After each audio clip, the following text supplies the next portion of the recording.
Olá, pessoal. Sejam bem-vindos à nossa segunda aula sobre uma linguagem matemática que eu estou sugerindo a vocês por acreditar que essa linguagem reduz bastante a quantidade de erros que os alunos cometem. E errando menos, o aluno ganha mais confiança, ganha mais gosto pela matemática. Ok? Só lembrando que para você entender bem essa aula, você precisa ter assistido o vídeo da primeira aula sobre esse mesmo assunto. E gostaria também de lembrar algumas coisas da primeira aula, o resumo final da primeira aula, que dizia o seguinte: se eu tenho uma igualdade e eu adiciono o mesmo valor em ambos os membros, ou subtraio o mesmo valor de ambos os membros, ou multiplico ambos os membros pelo mesmo valor, ou divido ambos os membros pelo mesmo valor diferente de zero, a igualdade permanece. Ok? Então, relembrando isso, vamos usar esse conhecimento para resolver equações do primeiro grau. Beleza? Vamos lá, então.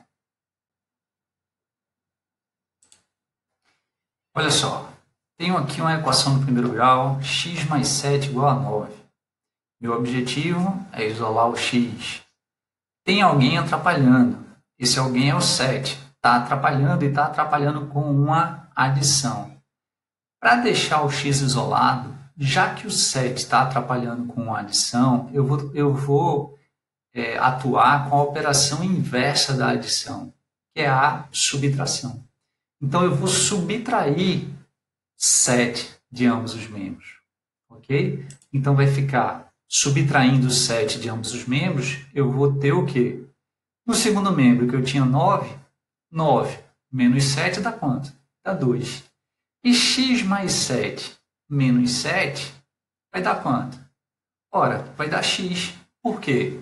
Porque 7 menos 7 dá 0. Então, só vai sobrar o x no primeiro membro. Então, eu vou ter x igual a 2. Ok? Cauã, uma dúvida. Por que você decidiu subtrair 7 de ambos os membros? Bom, a subtração foi por causa da adição aqui. Ó. O 7 estava atrapalhando com uma adição. Então, eu entro com a operação inversa. A inversa da adição é uma subtração.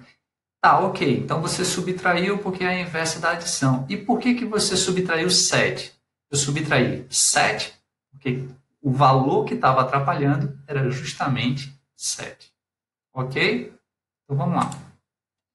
X menos 12 igual a 16. Quero isolar o x. Quem atrapalha? 12. Atrapalha com que operação? Subtração. Qual é a inversa da subtração? É a adição. Então, eu vou adicionar um valor em ambos os membros. Que valor? O valor que está atrapalhando, que é 12.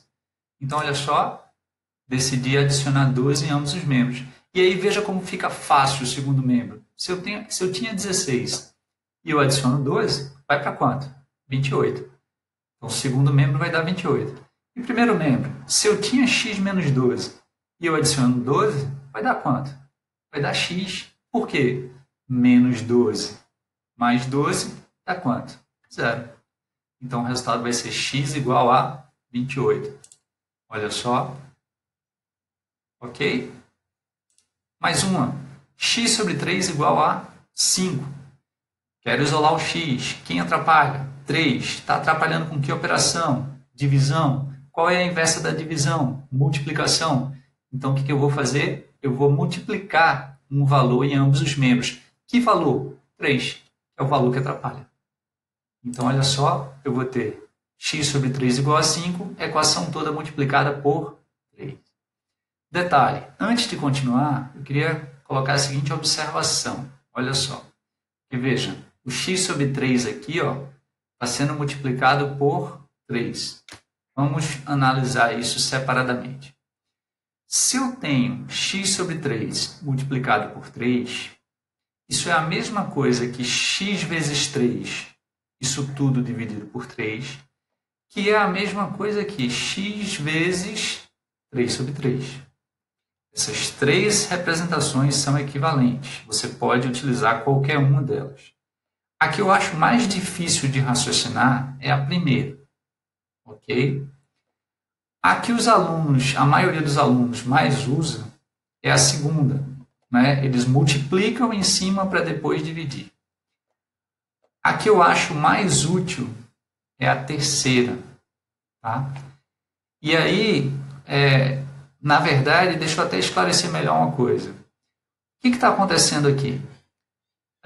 Se você só tem multiplicações no numerador, veja que é o caso. No numerador, na parte de cima, eu só tenho multiplicações. Então, nesse tipo de situação, você pode colocar o denominador onde você quiser. Então, o 3 pode ficar só embaixo do x. O 3 pode ficar embaixo do numerador todo. Ou o 3 pode ficar embaixo só do 3. Ok? Então, as 3 representações estão corretas. Eu, particularmente, prefiro raciocinar com a terceira representação. A maioria dos alunos gosta de raciocinar com a segunda. Está correta, nesse caso não vai fazer diferença nenhuma, tá certo? Mas tem situações em que a terceira reduz o trabalho, tá certo? Porque quando os valores estão altos, às vezes o aluno quer multiplicar primeiro para depois dividir, sem necessidade, né?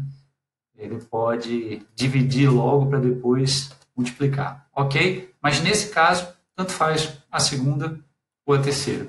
Eu vou representar a terceira, porque aí eu já vou acostumando a vocês com essa representação que, na minha opinião, é a mais útil. Então vamos lá, vamos voltar à situação que nós tínhamos. Nós tínhamos que x sobre 3 era igual a 5, e nós decidimos, para nos livrar desse 3, que estava dividindo o x, multiplicar a equação toda por 3. Segundo membro, tranquilo. Se eu tinha 5 e eu multiplico por 3, vai dar quanto? Vai dar 15. E no primeiro membro, eu vou ter x sobre 3 multiplicado por 3. Ok? Lembrando que eu posso usar qualquer uma daquelas 3 representações que nós vimos. Só que aí eu vou usar a terceira, que fica melhor para mim. Então, olha só. Coloquei o 3 embaixo do 3. Eu preferi colocar desse jeito, né? O 5 eu já multipliquei por 3, deu 15. E olha como... né? Agora você deve estar pensando, Caú, o que você vai fazer agora com ambos os membros? Com ambos os membros, nada. A única coisa que eu vou fazer é finalizar as contas do primeiro membro. Olha o que eu tenho.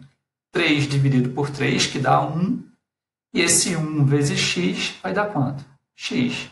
Então, no primeiro membro, vai dar x. E esse x vai ser igual a quanto? 15. Então, ó, x igual a 15.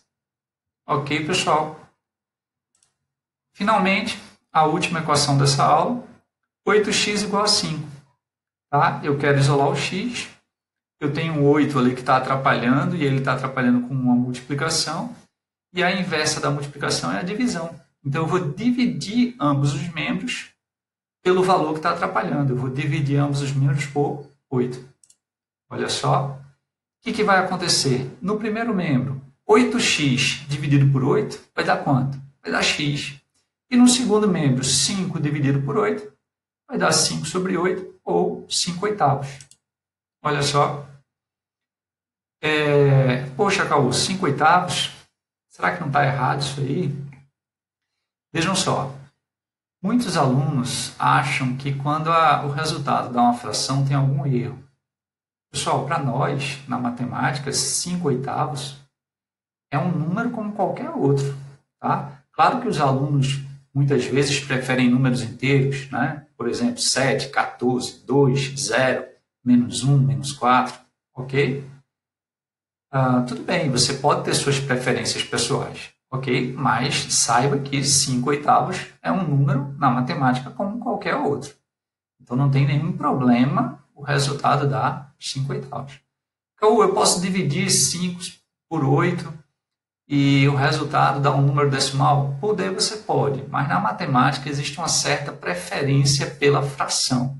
Então, entre deixar na forma de fração e na forma decimal, existe uma certa preferência pela fração.